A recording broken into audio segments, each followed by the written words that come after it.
Hi Aris, welcome. So tingnan natin kung ano yung mensahe sa'yo. Give me the message for Aris. Ano yung mensahe sa'yo? Learning. Well-being. Intention. Okay.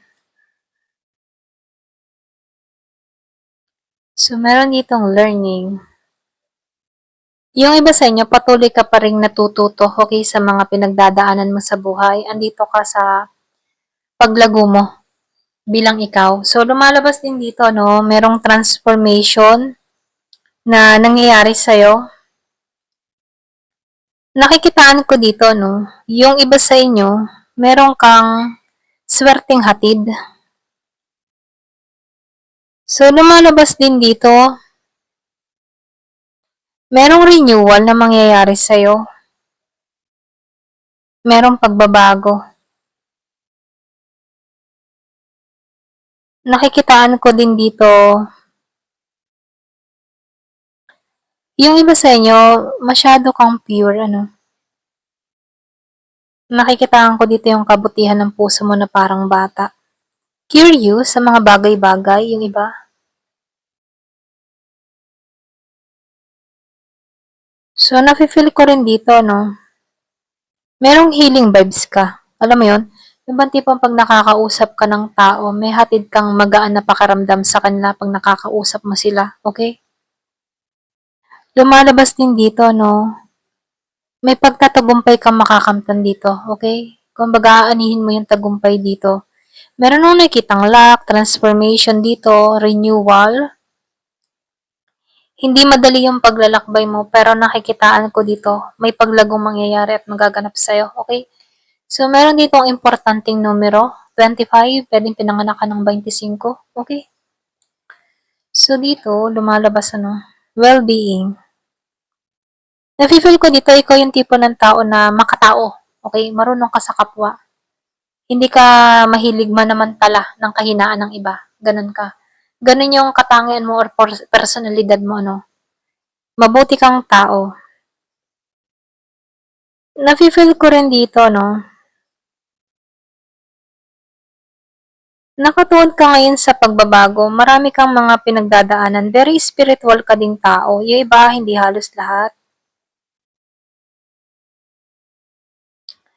So nakikitaan ko dito, ayaw mo nang makakasakit ng kapwa, ganun yung katangian mo. Kahit ba yung tipo na nasaktan ka, ayaw mong gumante, ganun. Kumbaga ikaw yung tipo ng tao na ipinagpapasadyos mo na lang ang lahat. Ayaw mong gumante, mas nananaig sa'yo yung kabutihan loob mo, ganun. Marami ding gumugulo sa isip mo, okay? Pero kahit maraming gumugulo sa isip mo, andun yung faith mo. Very spiritual kang tao. So, nafe-feel ko dito, ginagabayan ka rito, okay? Meron ditong gusto kang ma-stuck sa sitwasyon. Meron akong nakikita dito. Pero ganun pa man ano, kahit gusto kang ma-stuck dito, patungo ka pa rin sa journey mo, okay?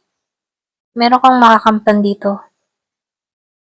So, lumalabas din dito, patungo ka sa, yung mga tipo na nasa right path ka. Kahit meron kang mga na-experience na hindi maganda, dumating din sa time na naligaw ka din ng landas, ano. May mga pagkakamali kang nagawa sa buhay mo, pero nakikitaan ko dito, andito ka sa pagtahak na itutuwid mo ang lahat. Ganun, okay? Kumaga, alam mo yung point na, oo, nagkamali ako, pero alam kong may pagbabago. Ganun.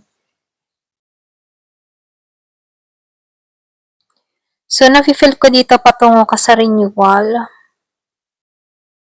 Ayan, ito lang yung nakikita ko dito, no? So, meron ditong 21. Kumbaga, makatao kang tao, marunong ka sa kapwa. Hindi ka mahilig manamantala ng kapwa or kahinaan ng iba. Ganun, okay? So, nafe-feel ko dito, mabuti kang tao. Ayan. So, dito, ano, meron dito, intention. So dito, nafe-feel ko dito yung magical. Merong milagrong nangyari sa'yo. Ito lang nakikita ko miracle. Kumbaga ginagabayan ka dito sa pagbabago, sa transformation. Nakikitaan ko dito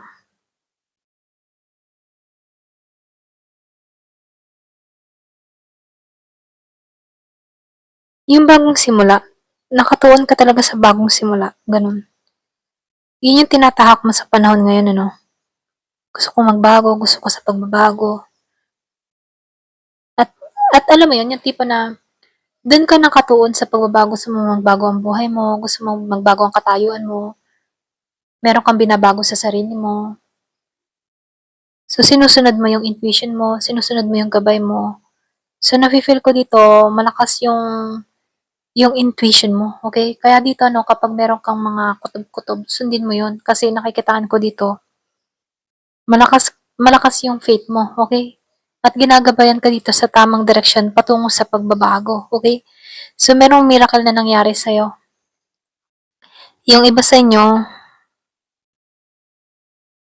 hindi mo inaasahan or yung ba tipo na hindi mo aasahan tong pagbabago na mangyayari sa'yo. So, nakikitaan ko dito ang daming butterfly, unicorn, at yung babaeng nakasampa. So, nakikitaan ko dito na ikaw, mas pinipili mong maging masaya.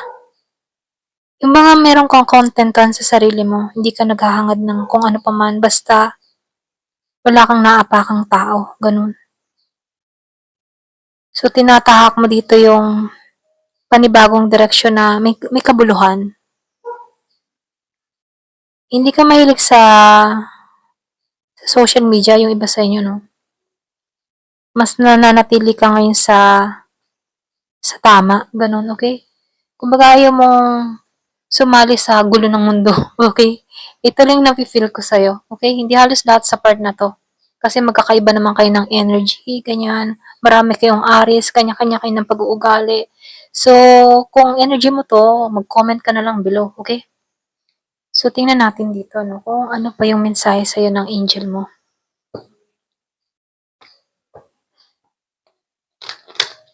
Give it the message.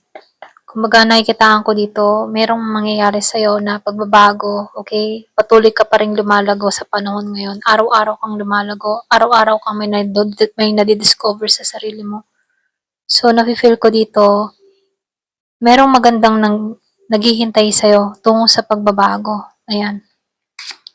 So, 143, preparation. So, merong preparation, ano, kumbaga, pinaghahanda ka dito.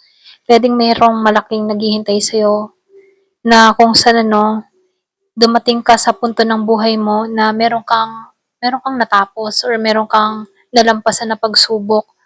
So, nakikitaan ko dito yung mga luha, mga iyak mo or mga napagdaanan mo sa buhay ay piniprepare ka sa mas malaking parating sa buhay mo, okay?